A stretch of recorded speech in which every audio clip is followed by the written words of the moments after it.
spécialiste des Cultural Studies. Tu t'intéresses aussi, ce qui m'intéresse beaucoup, au matérialisme. Et tu es auteur de plusieurs articles et des ouvrages sur les Cultural Studies. Et tu es surtout l'éditeur de 2 ouvrages de présentation de l'œuvre de Stuart Hall, si je ne me trompe pas. Des anthologies. Ouais, voilà, des anthologies, mais que tu as édité et commenté.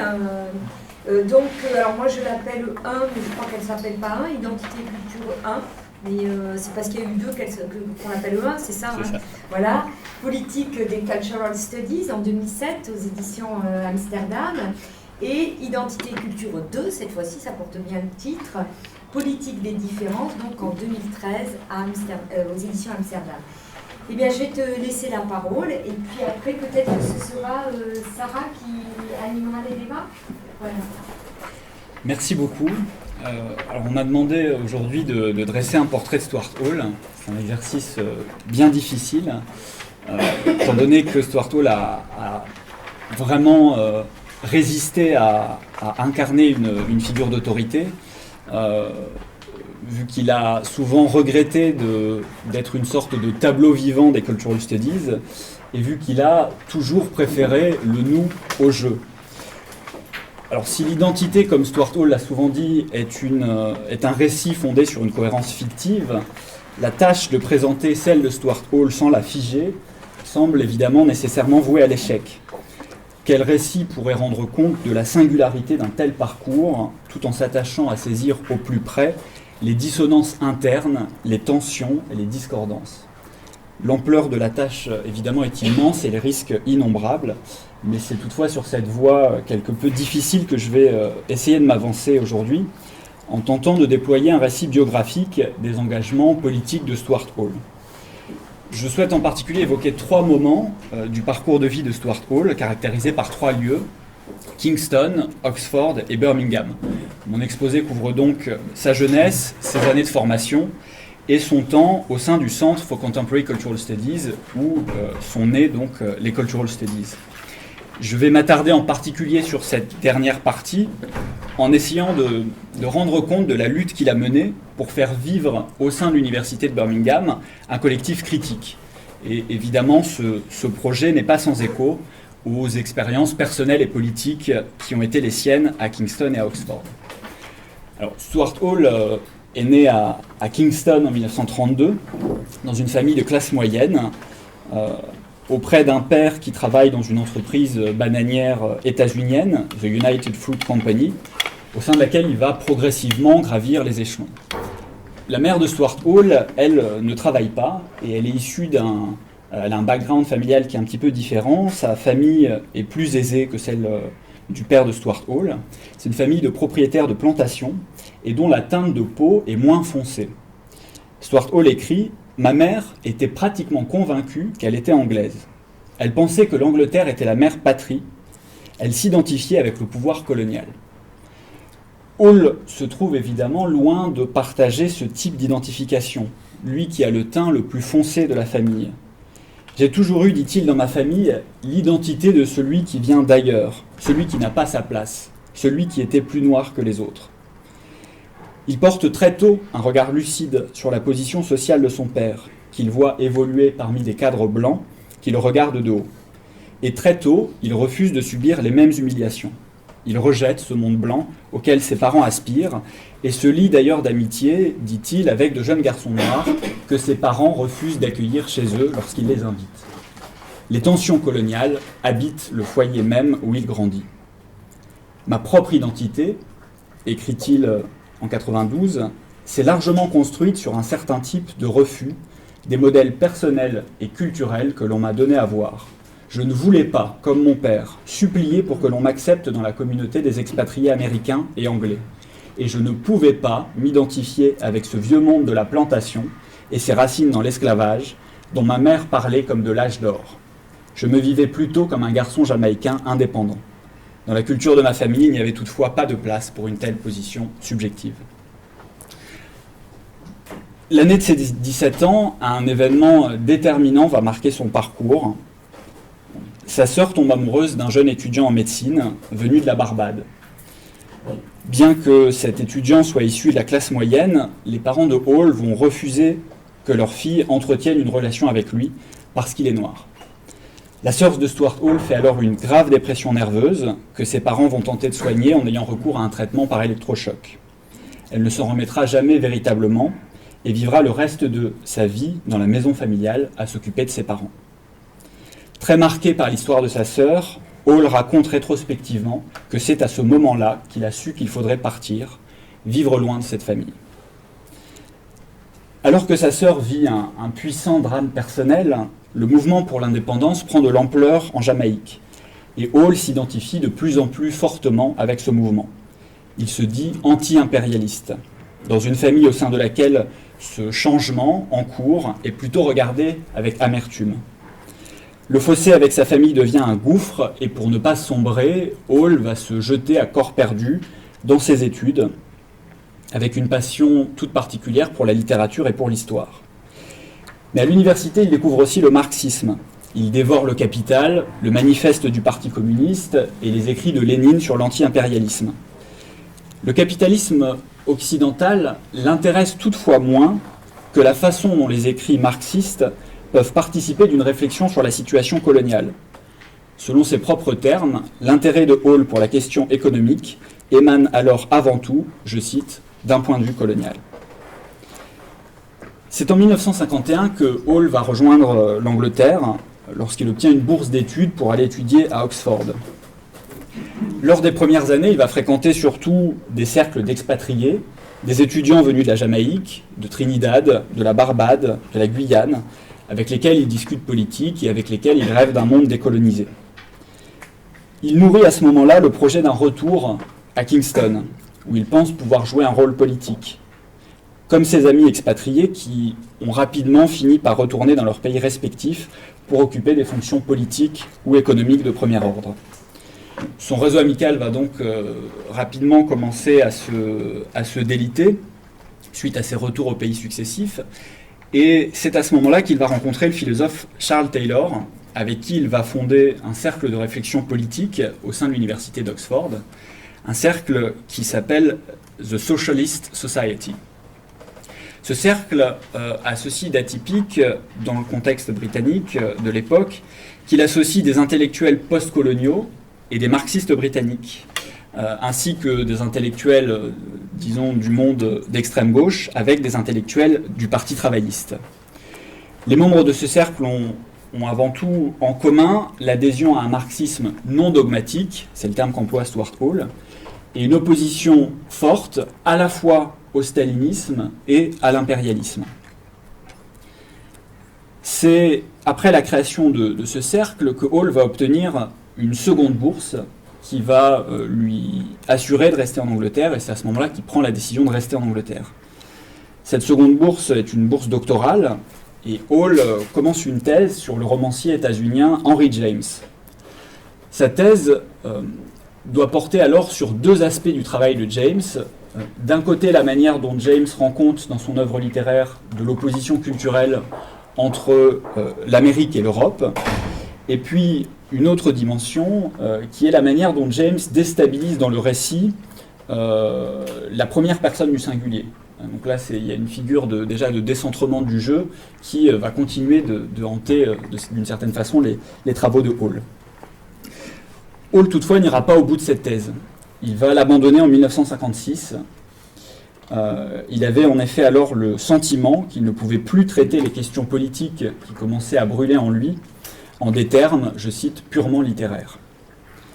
Cette année 56 est effectivement marquée par des événements politiques tout à fait particuliers qui vont avoir une résonance pour Stuart Hall et une résonance aussi plus large dans le contexte de la gauche britannique.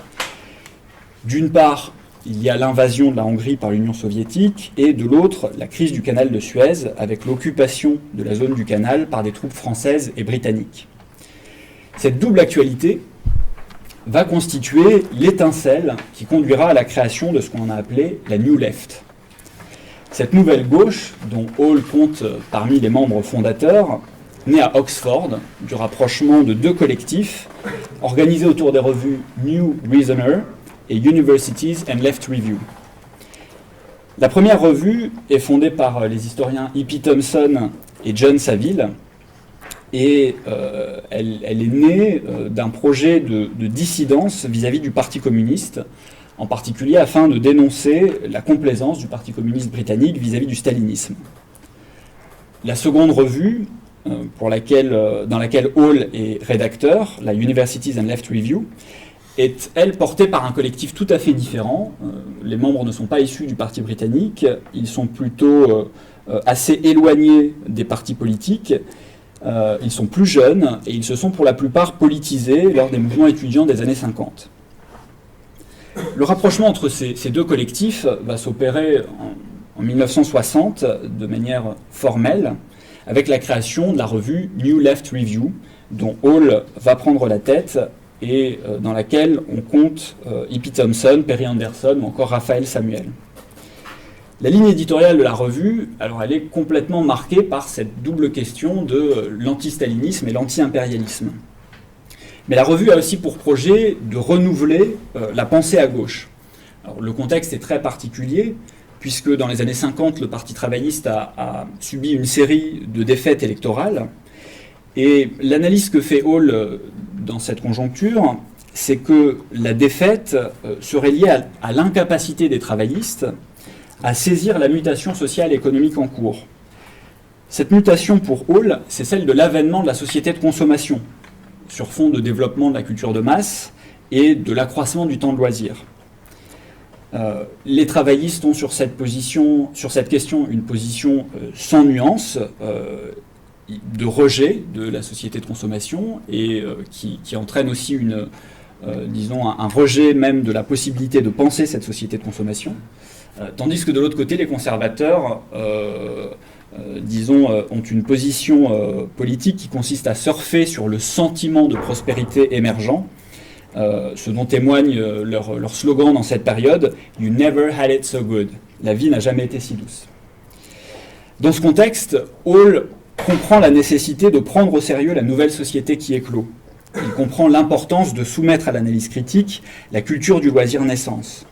L'importance aussi de saisir les transformations de la classe ouvrière que sous-tend cette nouvelle société. La culture populaire, y compris dans ses formes les plus industrialisées, va donc apparaître pour la New Left comme un enjeu politique en soi. On peut d'ailleurs lire très clairement cette position dans l'édito du premier numéro de la revue. Je cite « Si la New Left Review propose des analyses sur le cinéma ou la culture des adolescents, ce n'est pas pour être au goût du jour ou paraître à la page. Ces questions sont directement pertinentes pour comprendre les contraintes qui pèsent sur l'imagination du peuple en régime capitaliste. La tâche du socialisme aujourd'hui est d'aller à la rencontre du peuple, là où il se trouve, de faire grandir le mécontentement et en même temps de permettre au mouvement socialiste d'avoir une connexion directe avec son temps. » Au-delà de la question culturelle que la New Left Review va saisir à pleine main, le projet est aussi plus ambitieux puisqu'il s'agit d'étendre le politique à tous les domaines de la vie. Dans le même édito, on peut lire « Ce dont nous avons aujourd'hui besoin, c'est de déclarer notre révolte contre l'ordre dans un langage au plus près de la vie, dans tous ses aspects. » La New Left Review va surtout devenir un acteur de poids avec le May Day Manifesto, le manifeste du 1er mai. Ce manifeste qui paraît en 1967 est le principal fait d'armes du collectif. Il va être édité par Raymond Williams, Stuart Hall et E.P. Thompson. Alors ce manifeste, il paraît dans un contexte au sein duquel les travaillistes sont arrivés au pouvoir après une victoire serrée aux législatives de 1964. Et ils sont menés par un Premier ministre qui s'appelle Harold Wilson. Et la politique qui est mise en œuvre par Wilson fait alors l'objet de critiques extrêmement importantes à la gauche du Parti travailliste et puis également en partie d'ailleurs au sein même du Parti travailliste. Je reprends ce qu'écrit Chris Neynham à ce propos. Tout espoir que Wilson porterait un programme de changement social radical a été douché après son accession au pouvoir. Il n'a pas marqué de rupture avec la politique de la guerre froide, il a soutenu une politique d'affaiblissement de l'État-providence, et il a lancé des attaques frontales contre les syndicats. Ce manifeste du 1er mai va constituer à la fois une critique du Parti travailliste et en même temps va être l'occasion de concevoir un programme alternatif. Un des points les plus importants, les plus forts, les plus marquants et les plus discutés à l'époque de ce programme alternatif concerne la stratégie politique et en particulier la nécessité de développer une politique extra-parlementaire. L'enjeu, c'est de sortir d'une logique d'appropriation du politique par les partis. Je cite le May Day Manifesto. « La critique du Parlement est dans l'intérêt de la démocratie, car dans ses rituels mêmes, le Parlement révèle sa prétention, son indicible prétention, à consommer toute autre activité politique pour le prétendu bien de ses propres procédures. Il est désormais clair que nous ne pourrons pas changer la société si nous nous appuyons entièrement sur les partis politiques parlementaires. Nous devons poursuivre nos efforts hors du Parlement. » Durant cette période de développement de la New Left, Hall va occuper différents emplois. Il va être enseignant dans le secondaire à Brixton, et puis il va être lecturer, maître de conférence, à l'université de Chelsea, où ses enseignements vont porter sur les médias et le cinéma. Et ce qui est intéressant avec ce poste à Chelsea, c'est que c'est un des premiers postes qui est consacré en Angleterre à la formation continue. Donc le public auquel Hall dispense ses enseignements est un public d'adultes en reprise d'études. En 1964, Hall est appelé par un professeur d'études littéraires, Richard Hogarth, qui lui propose de rejoindre Birmingham pour occuper un poste de chercheur au sein d'un centre qu'il vient de créer, le CCCS, Center for Contemporary Cultural Studies. Et Hall, dans la mesure où il était déjà lecteur de Hogarth, qui avait déjà publié à ce moment-là La culture du pauvre, accepte et quitte donc Oxford pour Birmingham. Le centre de Birmingham est initialement un centre de recherche rattaché à l'école doctorale de littérature britannique. Et le projet initial de ce centre, porté par Hogarth, consiste à étudier, dans une perspective interdisciplinaire, les formes, les pratiques et les institutions culturelles, en mettant l'accent sur leur rapport avec la société et le changement social. Dans la première période du centre,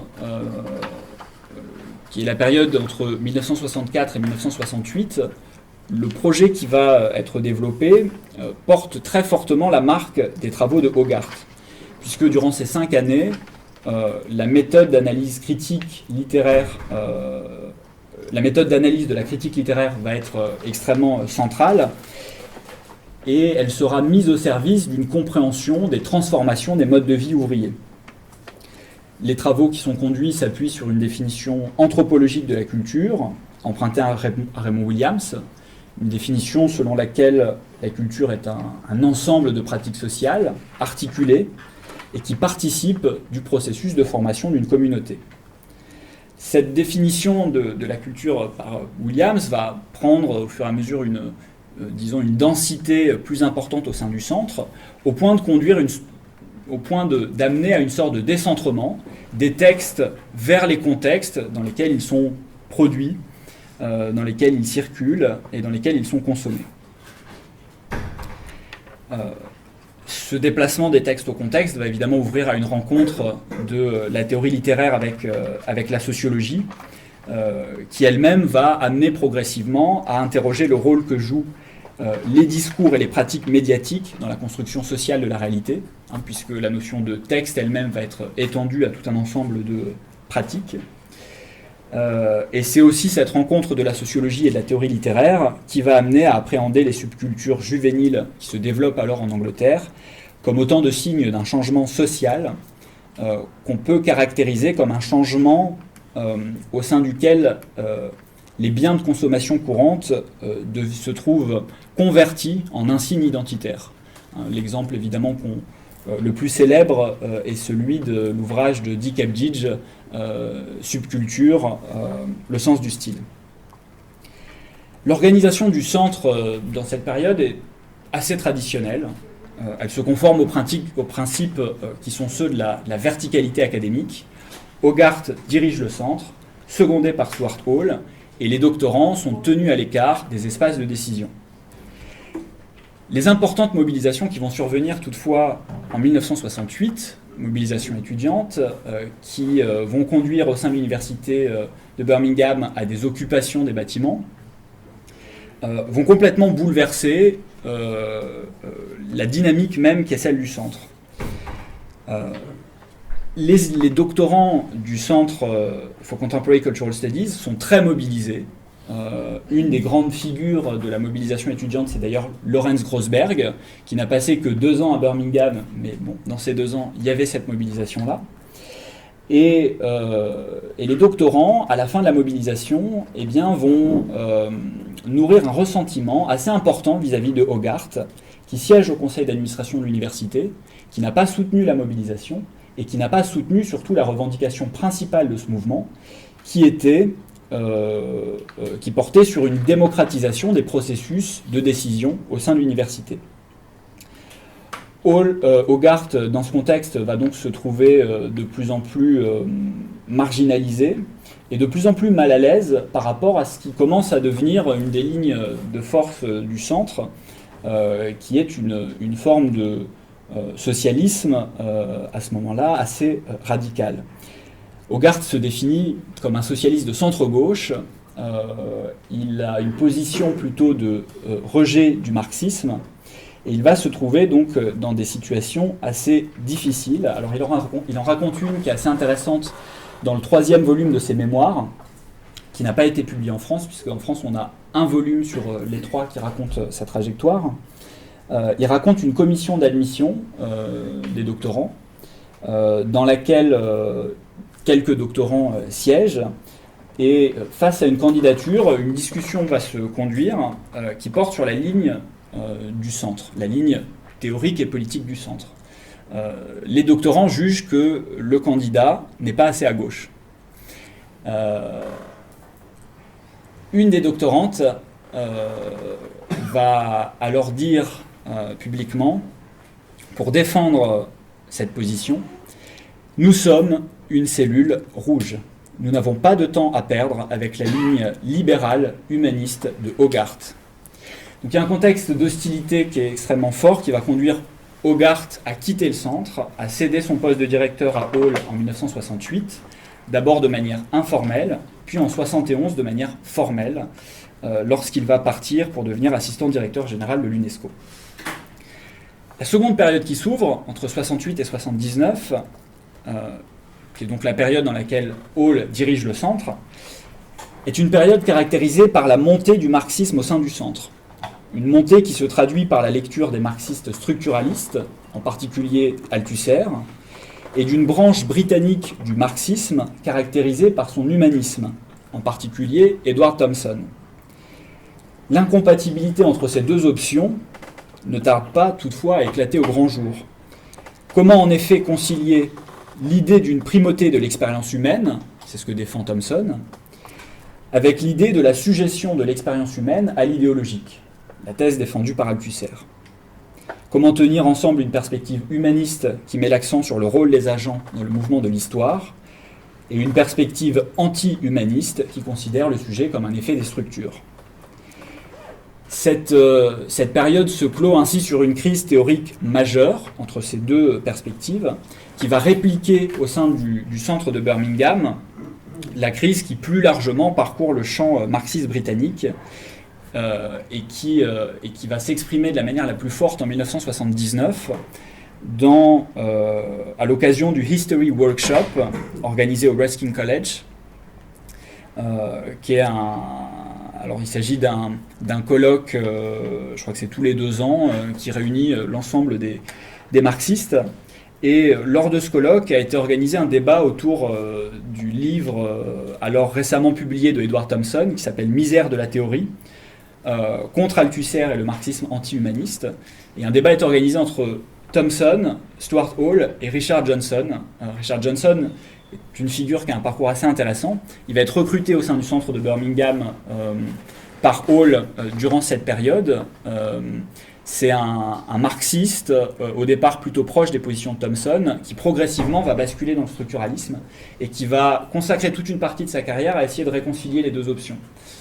Et ce qui va se passer durant cette conférence de 79 où ces trois hommes s'affrontent, c'est que la discussion va très vite tourner à un règlement de compte public avec des injures, etc., qui vont être prises par toute une partie de la presse intellectuelle à l'époque et qui va donc consommer la rupture entre ces deux branches du marxisme. Cet événement-là, il explique aussi pourquoi Hall, plus tard dans sa vie, il a écrit pas mal de textes rétrospectifs qui essaient de rendre compte des deux paradigmes qui ont coexisté au sein des Cultural Studies, le paradigme structuraliste et le paradigme d'un marxisme humaniste.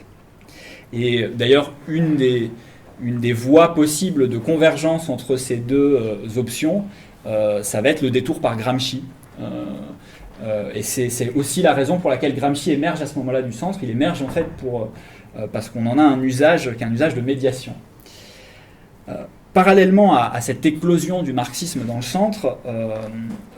centre voit aussi son organisation bouleversée, prenant ainsi véritablement acte des événements de 68. Hall va en effet décider, en 1971, d'offrir une plus grande autonomie aux doctorants qui peuplent le centre. À partir de là, le projet scientifique du centre va être nourri, animé et piloté par les étudiants. Alors d'une part, au travers de la formation spontanée de groupes de recherche, les subgroups, et de l'autre part, en permettant aux étudiants de définir eux-mêmes les objectifs et les moyens que se donne le centre pour les accomplir. Alors ce deuxième aspect s'exprime au travers de commissions indépendantes de la direction et pleinement décisionnaires que vont former les étudiants. Alors il y en a toute une flopée, je peux donner deux exemples. Le Priorities Group, qui définit les axes scientifiques et politiques et qui a aussi une visée stratégique, mais aussi le groupe Axis Praxis, qui lui a pour objet la formalisation des relations du centre avec les divers agendas politiques de la gauche britannique. Donc c'est une commission qui vise à penser le dehors de l'université. Et les avancées évidemment de ces différentes commissions et de ces différents groupes de recherche sont discutées dans le cadre d'une séance plénière qui s'appelle le Center General Meeting. Cette période, suite à cette réorganisation, est une période extrêmement fructueuse sur le plan scientifique, comme le montre la dynamique des subgroups. On a au départ 4 subgroups, il y en aura quasiment 20 à la fin des années 80.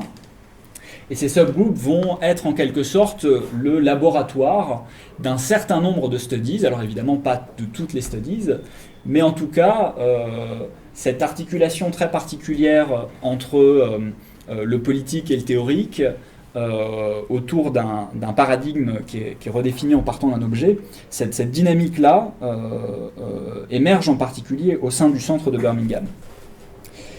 Et l'un des effets effectivement centraux de l'autonomisation des étudiants va être la diversification extrêmement importante des axes de problématisation. On va voir émerger les objets les plus divers et on va voir mobiliser les cadres théoriques les plus variés. Certains ont pu interpréter ceci comme le signe d'une sorte de fragmentation du projet initial des Cultural Studies. Et c'est un récit qu'on entend beaucoup dans le contexte français. Il me semble au contraire que ce moment est constitutif de la formation des Cultural Studies comme un espace de mise en tension de différentes régions de la critique. Et ceci peut permettre de comprendre la place particulière qu'occupe le centre de Birmingham dans le paysage intellectuel de la gauche britannique. L'hétérogénéité politique et l'hybridité théorique du centre le situent à l'avant-poste des reconfigurations de la gauche, suite à la montée de la politique identitaire et suite à l'affaiblissement de l'antagonisme de classe comme grille de lecture unique. L'année 79 est l'année où Stuart Hall quitte le centre. Et j'aimerais maintenant, dans une dernière partie, revenir sur les raisons qui vont conduire au départ de Stuart Hall, puisque ces raisons permettent de comprendre à la fois quel type de projet critique Hall a essayé d'y construire, et en même temps quelle a été la limite de ce projet. La plupart des raisons qui ont motivé le départ de Hall se trouvent dans une lettre ouverte qui a été écrite par les enseignants-chercheurs du centre, qui n'étaient pas très nombreux à ce moment-là, Stuart Hall, Michael Green, Richard Johnson et Paul Willis. Une lettre ouverte qui s'appelle On Contradictions. Dans cette lettre ouverte, qui est publiée en janvier 1979, ils décrivent un climat qui est marqué par de fortes tensions, qu'ils considèrent comme le produit des contradictions inhérentes à la nature des luttes conduites au sein du centre et de l'université pour qu'un travail critique collectif soit rendu possible. La tâche que s'est assignée ce collectif, depuis que Marx est revenu dans les esprits, est de rendre compte de la totalité sociale afin de saisir la conjoncture et de dégager donc les conditions de l'action politique pour la gauche. C'est dans ce cadre que la collectivisation des charges administratives et des responsabilités scientifiques trouve sa légitimité. Cette collectivisation est un élan pratique vers l'élaboration d'une théorie critique. Cet élan a toutefois fait émerger de nombreux points de conflit. Alors il y a à la fois un conflit théorique, j'en ai donné un aspect tout à l'heure, l'opposition entre deux marxismes, mais il y a aussi l'opposition de ces deux marxismes au féminisme marxiste, qui émerge en ce moment au sein du centre. Conflit théorique. Et deuxième type de conflit, un conflit pratique qui est relatif au niveau d'intervention politique du centre, puisque la commission Axis-Praxis ne parvient pas à établir des liens durables et fructueux avec des organisations militantes, en dehors en tout cas des affiliations personnelles que peuvent avoir certains membres du centre. Évidemment, l'un explique l'autre, c'est-à-dire qu'il y a des agendas théoriques différents qui sont portés, et donc on a du mal à trouver une traduction, disons, unitaire en termes de projet politique. Il y a aussi une autre difficulté qui est extrêmement importante, qui est le fait qu'il y a au sein du centre un profond déséquilibre entre les niveaux formels et informels d'organisation. Les rapports avec la présidence et les services centraux de l'université sont extrêmement compliqués, du fait de l'opposition des membres à quasiment l'ensemble des contraintes administratives. Il y a un document qui est extrêmement drôle où Stuart Hall et ses collègues écrivent direction de thèse, ce terme est oppressif. Et il y a ensuite un déroulé sur la normalisation de la thèse et de la direction de thèse et une critique extrêmement forte des impératifs qui y sont liés.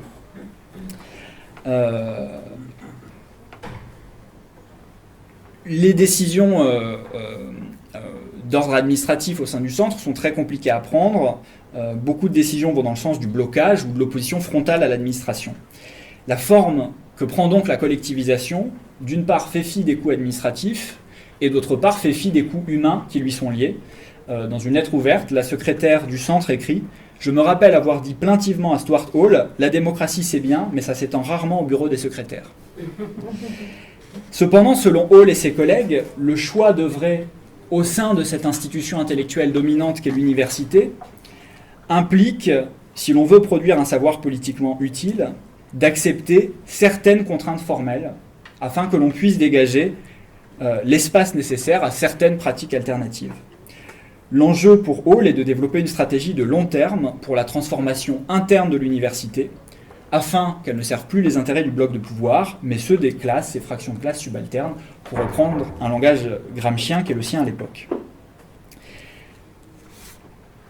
Enfin, ce déséquilibre entre les niveaux formels et informels conduit, qui s'exprime par exemple dans le fait qu'il y a un foisonnement dans les subgroups, il y a un foisonnement dans les commissions, et puis dans le Center General Meeting, en fait, il n'y a personne. Les gens n'y vont pas, les gens délaissent ce lieu.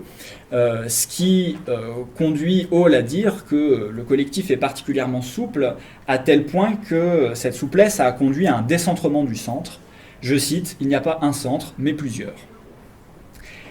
Ce qui est la contradiction la plus forte toutefois, et là on arrive vraiment à ce qui va déterminer le départ de Stuart Hall, c'est la transformation que va produire au sein du centre la montée du féminisme.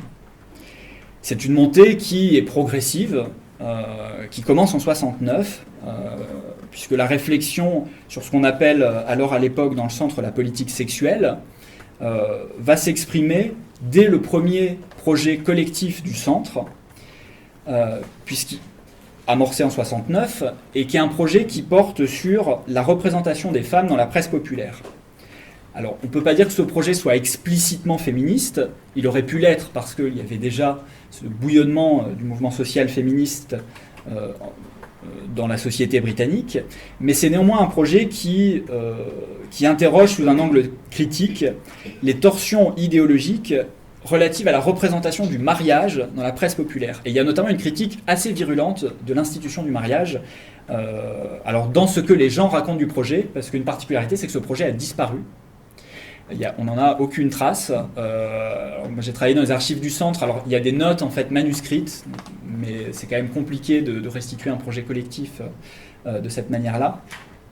Et ce qui explique le fait que dans l'historiographie du centre, on a souvent écarté la place que le féminisme y a occupée.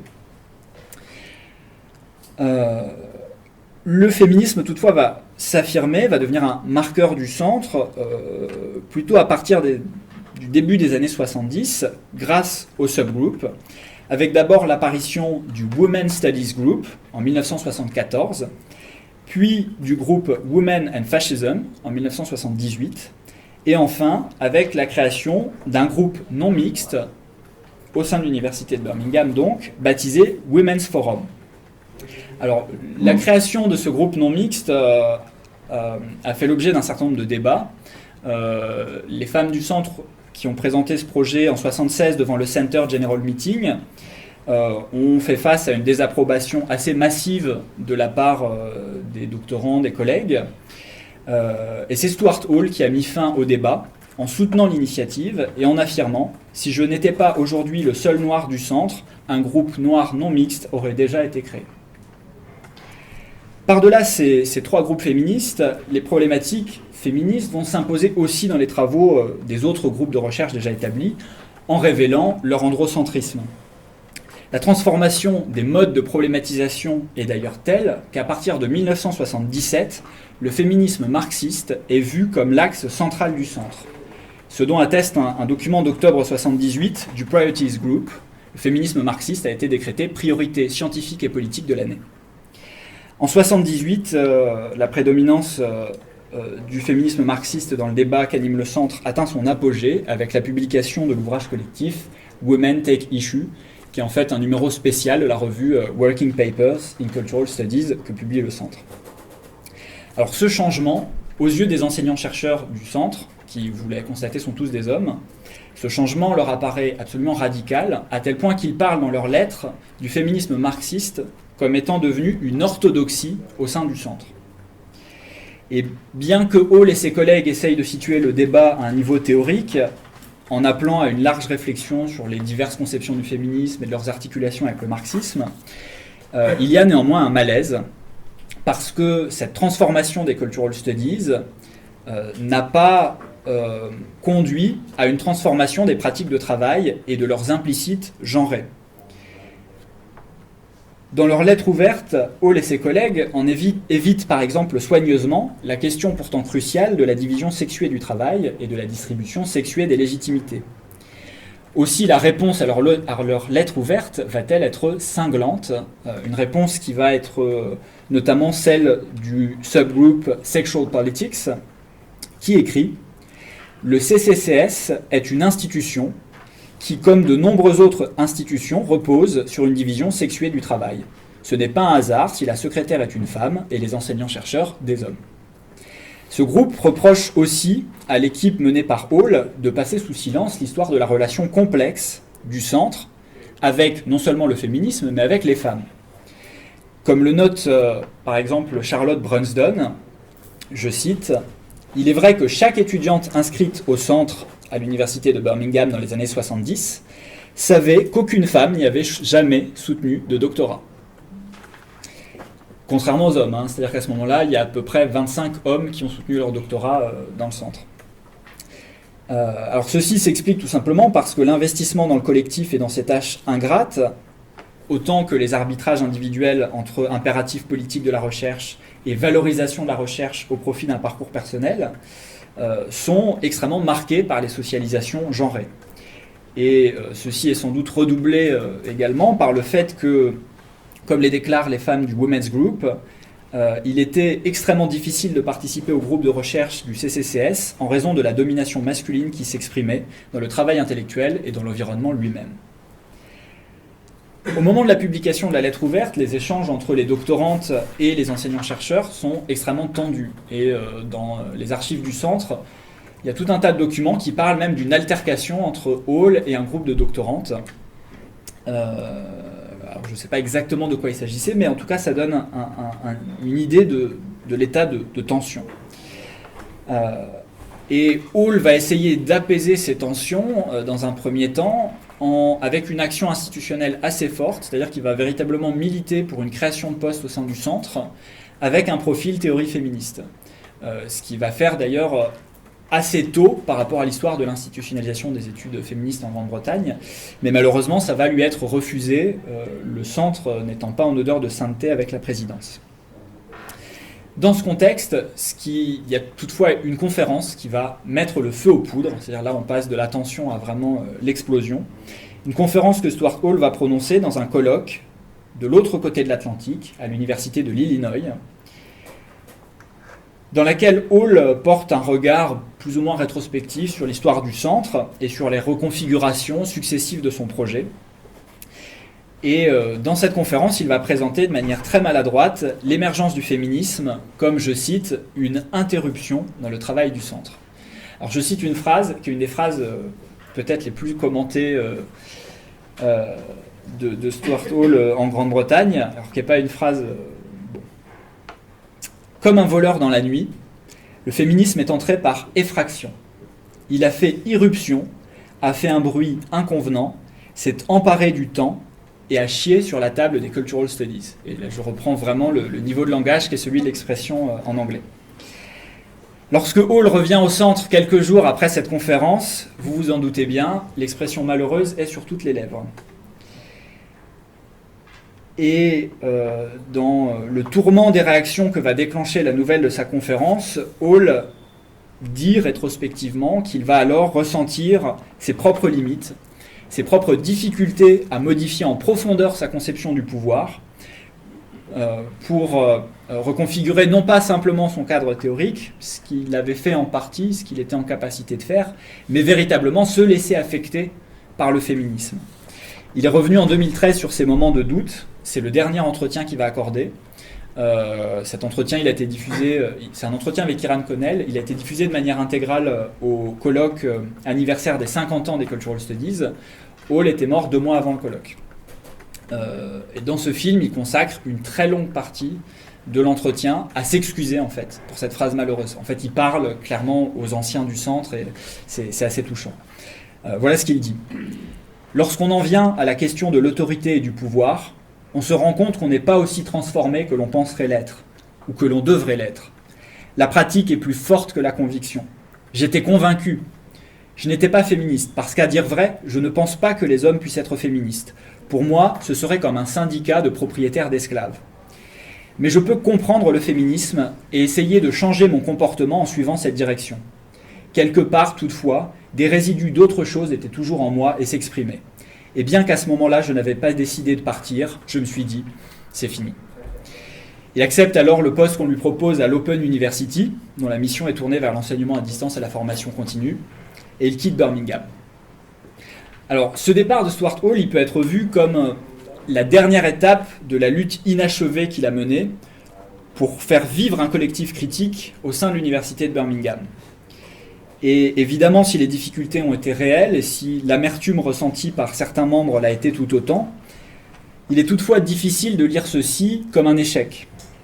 Les pratiques de travail du centre de Birmingham durant cette époque, dans les rapports à l'institution, dans la décentralisation du fonctionnement administratif, dans la composition de la ligne scientifique à partir des fragments issus des subgroupes, donnent à voir un modèle d'institutionnalisation de la critique qui, dans son principe même, déjoue la logique de l'école.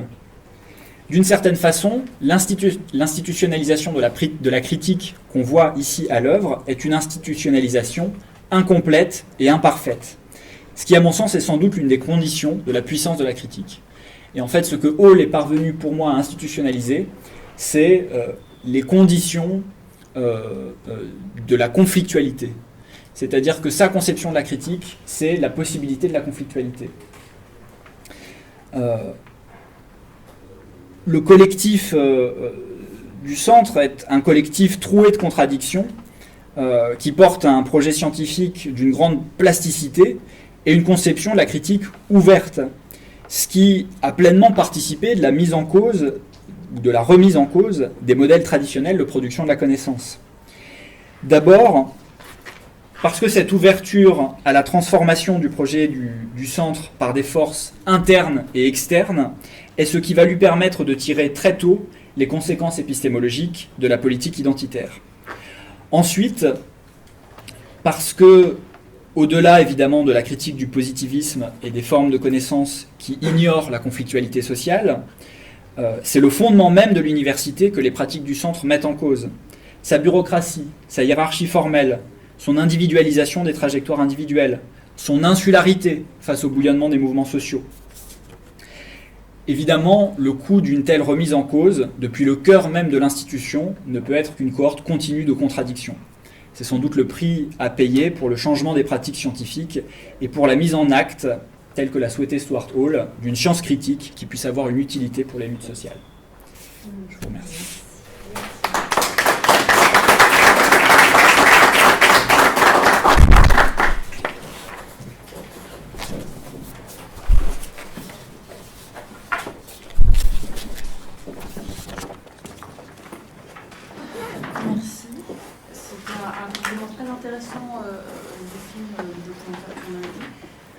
Remercier les organisateurs de m'avoir invité et de me permettre en fait de lancer les discussions. Je promets que je ne parlerai pas trop. Alors je vais juste commencer par 2-3 réflexions en fait, qui me sont venues en regardant le documentaire et des thématiques en fait, qui me semblent être récurrentes et transversales de l'œuvre de Hall.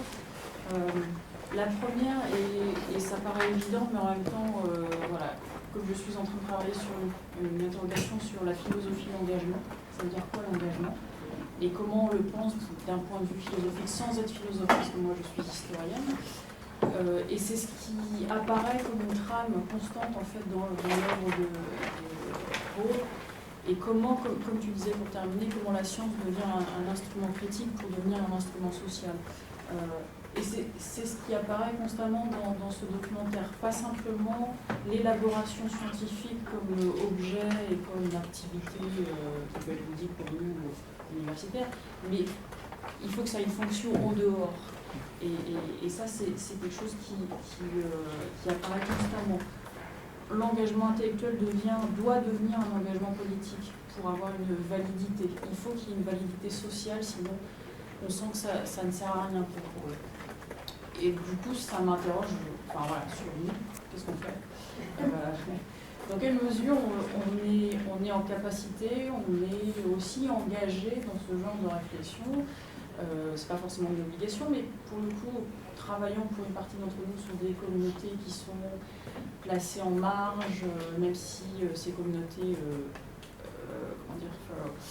désolé, je vais avoir des problèmes avec le français, étayent la marge, comment nous travaillons cette marge et comment nous nous plaçons aussi à l'intersection entre un certain centre, puisqu'on est quand même dans des universités, dans une institutionnalisation, pas forcément dans un centre comme le centre à Birmingham, peut-être un peu plus calme, mais ça suppose aussi des translations de notre part entre les gens auxquels on parle, et pas simplement qu'on étudie comme des objets d'étude, et notre engagement propre en tant que citoyen.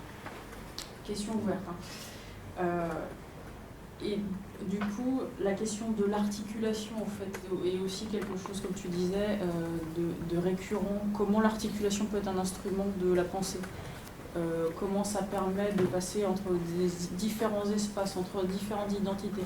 Et ce qui était intéressant aussi, pour moi qui travaille sur les Afro-Américains et leur relation à l'Afrique notamment, quand il disait « mais je ne suis pas noir, je ne me considère pas comme noir, je suis jamaïcain », et il y a la répétition un certain nombre de fois du fait qu'il y a des origines portugaises, juives, écossaises, et que c'est ce travail, cet échange, cette circulation à l'échelle individuelle qu'il est obligé de faire, qui l'oblige en fait à réfléchir à comment ça se passe pour les autres, à comment la migration ajoute une épaisseur supplémentaire à ces questionnements.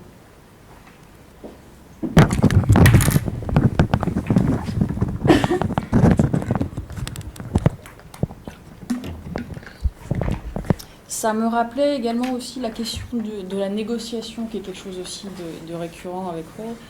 Aussi parce que quand il parle de la négociation en termes individuels, comment je gère en fait ces différentes identités, il parlait aussi de sa négociation à la maison. Qu'est-ce que ça signifiait? C'est-à-dire que je suis en négociation avec moi-même pour savoir comment j'ajuste en fait toutes ces identités, toutes ces origines. Mais je suis aussi en négociation dans différents espaces, le privé, le public, le travail, pour savoir comment j'articule et j'agence ces pièces constamment. Et comment je suis un terrain d'expérience. Et ça, c'était aussi voilà, un commentaire récurrent qui apparaissait, et je pense que ça fait partie aussi de leur mode de travail dans le laboratoire. Comment justement la discussion fait émerger constamment des négociations, des discussions, de l'improbable et du non-acquis. Ce qui va effectivement à l'encontre d'un champ universitaire qui peut être sédimenté avec nous, enseignants, sachants, expliquant aux étudiants censés ne pas savoir. J'ai 2-3 autres choses auxquelles je pense. Moi, en tant qu'historien, je suis très intéressée par ce qu'il disait sur openness of history, l'ouverture de l'histoire, comme quelque chose de flexible, comme un champ des possibles à la fin. Il explique que finalement, il y a peut-être un optimisme à avoir vis-à-vis de l'histoire, mais comme quelque chose qui peut être influencé, comme quelque chose de fluide. Et c'est pas ce qu'on apprend quand on est parfois formé en histoire. Ce qu'on apprend, c'est la chronologie, la temporalité, un certain agencement des événements. Lui, ce qu'il nous dit, c'est que c'est pas forcément ça, et que on peut les penser à travers ces bifurcations, à travers ces roots, alors R-O-U-T-E-S. Et du coup, ça interroge aussi la discipline historique. Il n'était pas proprement historien, mais qu'est-ce que ça signifie de penser l'histoire à travers ces circulations et ces bifurcations, au-delà d'une chronologie qu'on aurait pu figer, au-delà de penser à travers des moments qu'on aurait juste agencés. Voilà, j'ai plein d'autres choses qui me viennent à l'esprit, mais je pense qu'on peut peut-être engager un dialogue avec la salle, qui a certainement d'autres réflexions. On a combien de temps? C'est le gardien du temps, c'est quart d'heure. D'accord. Bon, alors éventuellement tout à l'heure. On va dire un quart d'heure. Je vais être du coup strict pour que les gens puissent manger à une heure raisonnable, et que les derniers intervenants peut-être aient suffisamment de temps pour s'exprimer. Si vous le permettez, oui. j'aurais bien aimé intervenir après la très brillante panorama que vous avez faite de la biographie et du parcours intellectuel de Stuart Hall, et également à propos du film. Il y a plusieurs choses que j'aurais aimé aborder avec vous, notamment 1956, vous y avez insisté comme année charnière au départ, et puis également sur les influences qui ont été celles de Stuart Hall au moment où il va négocier ce passage entre le structuralisme et le marxisme, en tout cas où il pense cette articulation-là.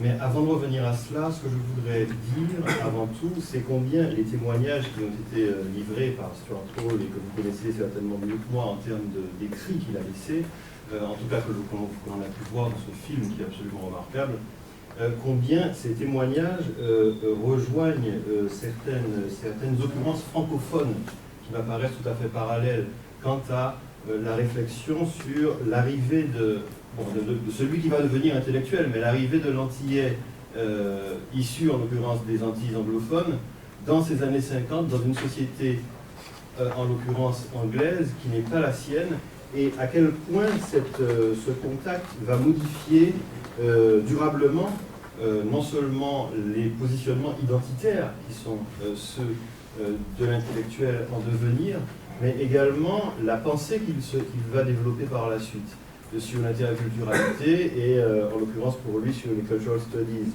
Alors moi, je pense à ces trois occurrences francophones dans l'esprit que l'on pourrait avoir d'une sorte de comparaison, de position comparatiste par rapport à cela. Alors les trois grands exemples, il y en a d'abord deux illustres en termes d'antériorité, c'est ceux de Léopold Sédar Senghor et d'Aimé Césaire, parce que quand ils arrivent véritablement à Paris, ce que leur œuvre garde de ce contact, qui est un contact absolument qui va modifier dans une profonde mutation à la fois psychologique, esthétique et littéraire leur présence au monde.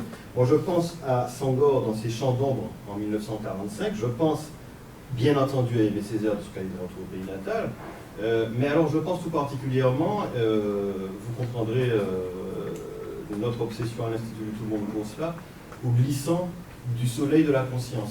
Parce que les termes qui ont été employés par Stuart Hall dans le document que nous avons pu voir, et peut-être à l'écrit également, ne cessent de revenir sur cette modification de la psyché même. Or, le glissant du soleil de la conscience de 1956, qui soit dit en passant est écrit 10 ans après son arrivée à Paris, sur son expérience de la société française. Eh bien, son expérience est exactement celle-là, ce changement des schèmes identitaires. Moi, j'ai été frappé, par exemple, quand Stuart Hall dit qu'à cette époque-là, la question qu'il se pose, c'est « Who am I?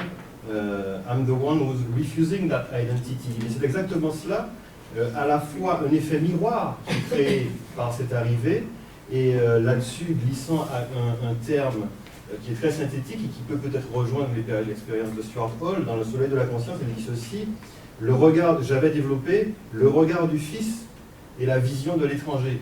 Alors c'est cette dualité que je retrouve dans le témoignage de Stuart Hall, et ce n'est pas là quelque chose de secondaire, parce qu'il y a, à mon avis, autant pour glissant dans ce qu'il va développer après comme étant la créolisation, il y a le ferment peut-être des idées, des systèmes de pensée, même si système n'est pas un terme glissantien, il y a une sorte de ferment à cette époque de ce contact-là qui ne va cesser d'imprégner la pensée. Il y revient constamment du début à la fin du document, nous avons ce type de témoignage. Alors ce à quoi j'ai pensé et que je voudrais vous proposer comme piste, c'est en somme cette sorte de désaffiliation identitaire qui est, dont est bombardé finalement l'intellectuel en devenir, le jeune intellectuel en devenir, avant qu'il ne soit confronté à cette carrière que vous avez bien décrite, qui est celle du British Scholar.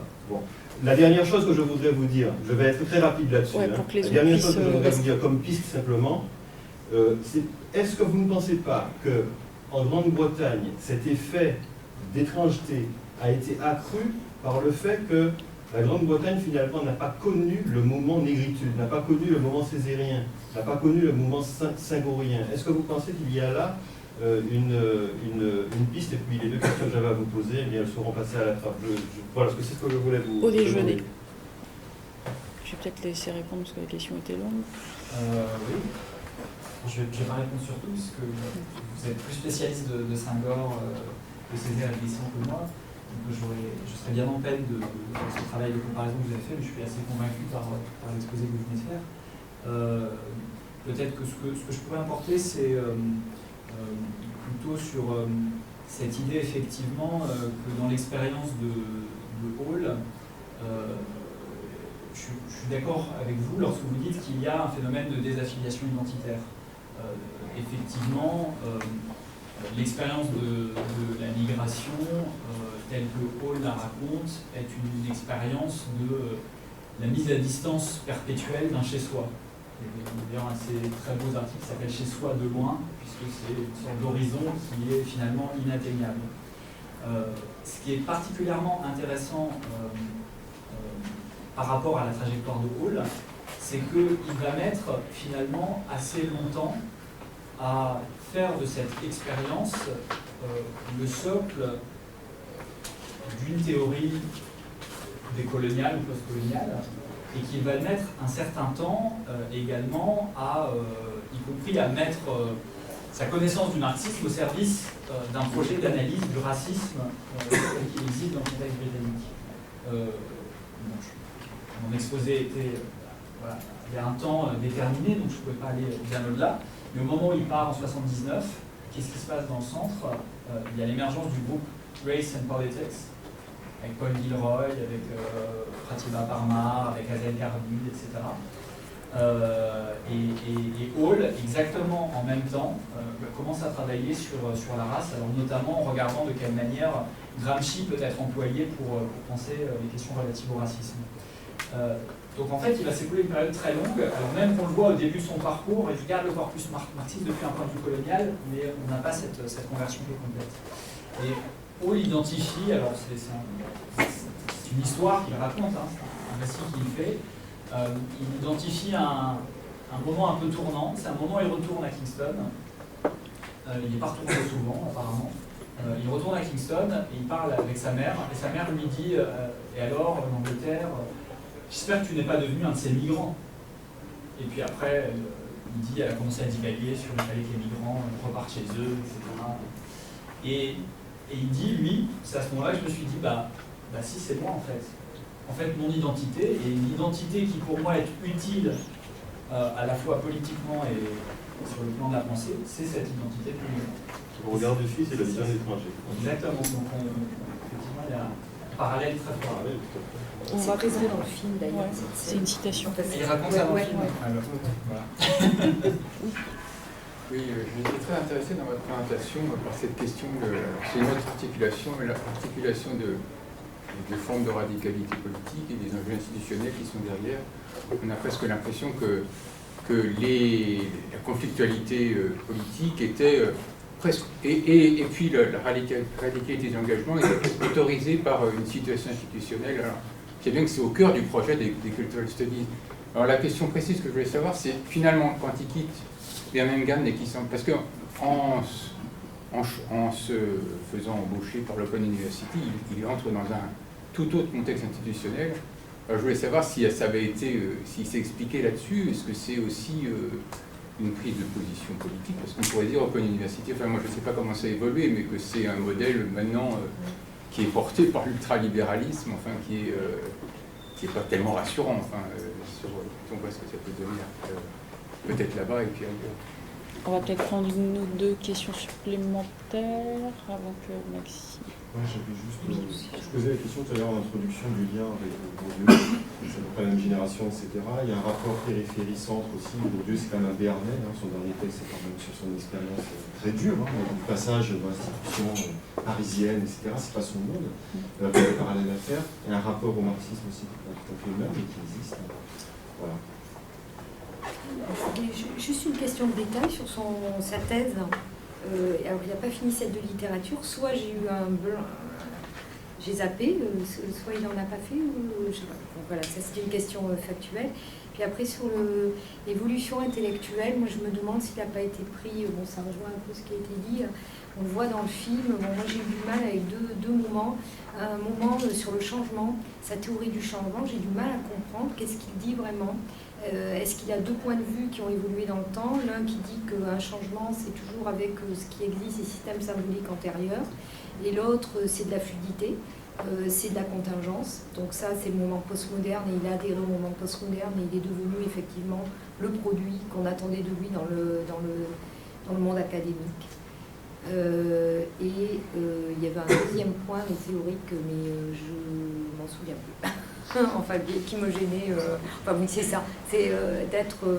Mais j'avoue que je ne connaissais pas la période féministe. Et du coup, ça me fait être en recul par rapport à ça, parce qu'il n'a pas adhéré véritablement d'emblée, mais il a fini par. Voilà. Donc, est-ce que Hall n'a pas été pris lui aussi dans ce qu'on décrit très bien aujourd'hui, et que tu disais, l'engagement, il était un intellectuel engagé, comme l'ont été plusieurs hommes de sa génération et de la génération des années 70. Et où a-t-on mis notre engagement politique? Et il y a eu un très bon article récemment, nous monologuons entre nous, et voilà. Et est-ce que Hall n'a pas fini par monologuer, même en étant dans les institutions artistiques, etc. Une dernière question de madame. Et de toute façon, il y en aura tout le temps après. C'est une petite précision, c'est pas forcément par rapport à la revendication. J'ai trouvé ce film tout à fait intéressant et féminisant, l'articulation pour le coup avec la musique de Miles Davis, c'est quelque chose d'extrêmement informatif et qui montre bien ce qui peut être multiculturaliste. Mais j'ai une question de détail. À un moment donné, il parle de l'illusion de l'assimilation qui meurt. Et j'aimerais comprendre de quelle assimilation il s'agit, parce que on utilise l'assimilation dans le vocable francophone par rapport à ce qu'est de l'assimilation du projet, vraiment le projet assimilationniste dans l'entreprise coloniale et post-coloniale. Il me semblait qu'en Grande-Bretagne, on ne parlait pas de la même chose, que l'assimilation c'était quelque chose de différent, et notamment parce que le différentialisme apporte autre chose, comme façon de concevoir le rapport à l'autre, et notamment un projet, une attention communautariste. Donc j'avais besoin d'un élément de précision là-dessus. Est-ce que quand il parle du projet d'assimilation qui meurt, est-ce que c'est la même chose que ce que l'on entend en France? Et quel est son point de vue sur la question du communautarisme? Il a tiré absolument pas question dans le film. Est-ce que vous avez des éléments là-dessus? Merci. J'ai combien de temps pour répondre? Parce que... 5 minutes et demie. 5 minutes. Mais réponds à ce que tu peux, et puis après on enchaînera. On peut garder ça pour plus tard de toute façon. Oui, tu disais, Didier, on pourra reprendre après le repas en fait, voilà. le moment de discussion, parce que c'est très riche. C'est frustrant. Oui. Voilà. Donc voilà, ce qui est possible pour le moment, et puis après on prolongera. Alors je vais commencer sur la question de l'articulation entre la radicalité politique et l'institution. Dans le cas du centre de Birmingham, l'université ne soutient pas directement et complètement la radicalité politique qui est portée au sein du centre. On peut faire même toute une histoire de la lutte entre ces deux échelles de l'université. Et d'ailleurs, le centre de Birmingham sera fermé en 2002 suite à une mauvaise évaluation de la RAE, qui est l'équivalent de l'HCERS. La mauvaise évaluation, et 6 mois après, quasiment, l'université a décidé de fermer le centre, qui est quand même, c'est un des hauts lieux de l'histoire de la pensée critique en Europe, et ça a été fermé, quoi. Il n'y a plus rien qui existe. Donc le centre, il est au sein de l'université une sorte d'enclave expérimentale, en fait. C'est comme si Vincennes était réduit, si vous voulez, à 2 couloirs. C'est quasiment ça. Ensuite, pour ce qui est du passage de Hall de ce centre à l'Open University, l'Open University, au moment où Hall l'intègre, est aussi une sorte d'enclave expérimentale. Évidemment, aujourd'hui, ça a beaucoup changé, mais cette idée de faire de l'enseignement à distance, cette idée de donner accès à l'université à des publics non diplômés, à des publics de travailleurs, etc. Enfin, ça, c'est aussi un des fils rouges, en tout cas, du travail pédagogique de Hall, très clairement. Et c'est aussi son travail à la Open University et le fait qu'il ait élaboré donc, des contenus vidéo qui fait qu'on a aujourd'hui toutes ces ressources aussi, un nombre extrêmement important de conférences, etc. Y compris ces films pour la BBC, qui n'étaient pas particulièrement produits dans le contexte de la Open University, mais on peut penser que son expérience de l'enseignement à distance a joué un rôle aussi dans sa volonté de produire de tels contenus sous cette forme-là. Ensuite, pour répondre sur le rapport de Hall au féminisme, l'exposé que j'ai essayé de faire est un exposé qui rend compte de cette histoire à partir de documents d'archives. Ce qui a été très rarement fait, parce que ces archives, elles ont été constituées il y a 1 an. Et l'équipe avec laquelle j'ai travaillé, la seule équipe internationale à avoir eu accès à ces archives. Donc y compris en Angleterre, les gens sont en train de les dépouiller, etc. Le récit que j'ai essayé de faire va donc au plus près des tensions et au plus près des contradictions. Pour autant, c'est compliqué de dire que Hall n'a pas soutenu le projet féministe. Il l'a soutenu institutionnellement, en fait, en permettant par exemple l'émergence d'un groupe non mixte, etc. etc. Il l'a soutenu sur le plan théorique. C'est un aspect qui n'est pas central dans son travail, très clairement. Mais néanmoins, dans un certain nombre de travaux à partir des années 90, c'est une question qu'il n'ignore plus et qu'il va problématiser, même si elle n'est jamais l'axe central. Il y a un autre aspect du récit qu'on peut faire du rapport de Hall au féminisme que je n'ai pas fait là, c'est le fait qu'il est marié à une féministe, Catherine Hall, qui est une grande historienne féministe, Et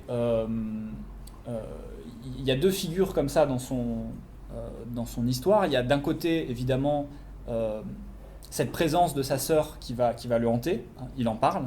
C'est cette sœur qu'il a abandonnée.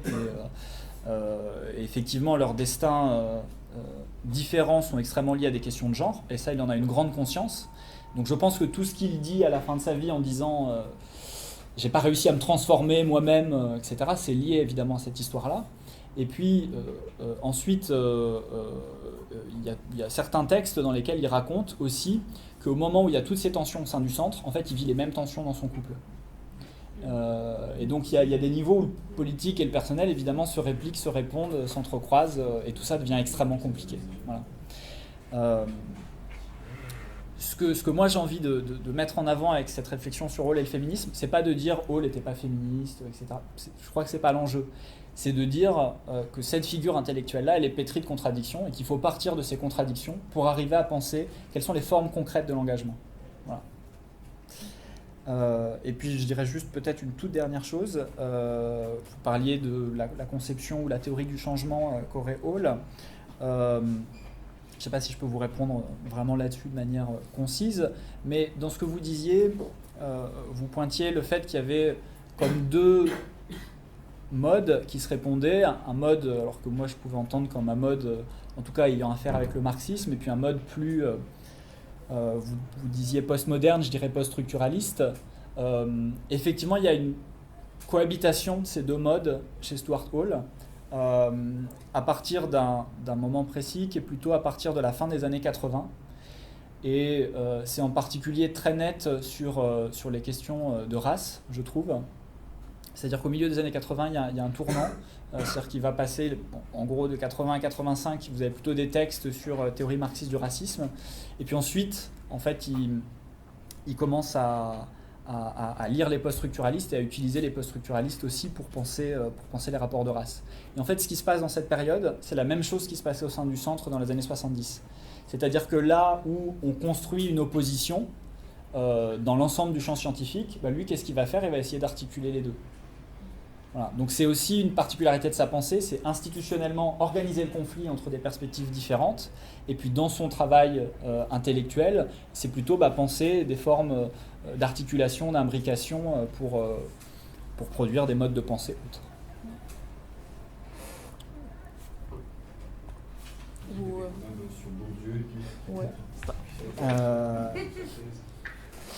Ah oui, alors sa thèse, alors pour tout vous dire, moi je travaille beaucoup en ce moment vraiment sur l'histoire du centre de Birmingham, donc j'ai travaillé, j'ai lu, etc. pour tout ce qui était la première partie de mon exposé, et en fait j'ai cherché vraiment sa thèse et je n'ai pas trouvé.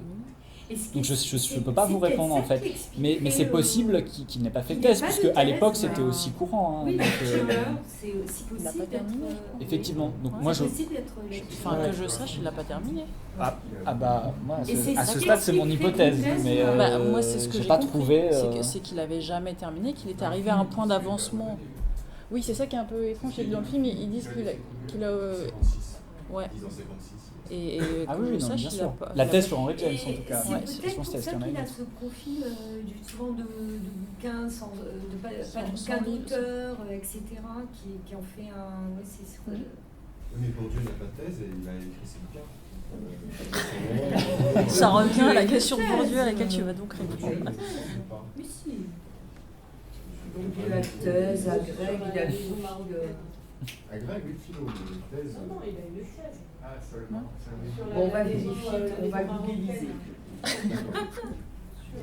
Du coup, alors sur Bourdieu, à ma connaissance, il y a peu de mentions de Bourdieu dans l'œuvre de Stuart Hall. Et en travaillant... Il y a beaucoup de références continentales et il y a pas beaucoup. Ah oui, bien sûr. Mais précisément, dans l'exploration qu'on a fait des archives du centre, un des points d'interrogation, c'était quelle a été l'influence de Bourdieu en fait, dans les travaux du centre. Et en fait, on a eu beaucoup de difficultés à identifier des références. Alors il y a quelques groupes qui ont lu Bourdieu, qui se sont appuyés sur Bourdieu. Il y a en particulier un groupe qui travaillait sur la question de l'art, ce qu'on appellerait, alors avec un angle qu'aujourd'hui on appellerait artification, Et eux se sont appuyés sur des textes de Bourdieu. Le groupe Subculture a fait un séminaire sur Bourdieu, mais bon, vu le foisonnement qu'il y avait de séminaires, c'est quand même très étonnant. Et il y a d'autres figures, si je continue dans ma détermination à souligner le féminisme au sein du centre, Christine Delphi par exemple est très lue, très commentée. Oui, non mais bien sûr, c'est pour ça que je dis parmi les Français, voilà, une figure comme Delphi par exemple, elle représente un poids beaucoup plus fort au sein du centre que Bourdieu. Puis après évidemment, la figure centrale de la pensée française, c'est Althusser en fait, qui là est discuté matin, midi et soir. Il a aussi apprécié Lacan et mis un peu de Lacan, etc. Donc c'est pour ça que ça m'interrogeait un petit peu, qui n'est pas Bourdieu justement, alors qu'il y a aussi une interrogation sur des formes d'hégémonie, de domination, les médias, etc. Mais une grande différence qu'on voit très bien dans le film, et ça a aidé à Comfra, c'est le fait que Bourdieu était quand même un contempteur des médias, alors que Hall utilise les médias. Il est critique, on le voit très bien dans le film, mais il ne méprise pas les médias, il ne méprise pas une certaine culture de masse, et il veut les décrypter, il les utilise, il passe de l'autre côté. À Comfra, je crois, il a eu des centaines et des centaines d'heures on voit très bien en 58, Hall déjà apparaît à la télé. Donc, et c'est quelqu'un qui maîtrise bien ça, qui parle très bien, qui est très pédagogue, presque comme un présentateur. On le verra aussi cet après-midi dans la conversation avec James.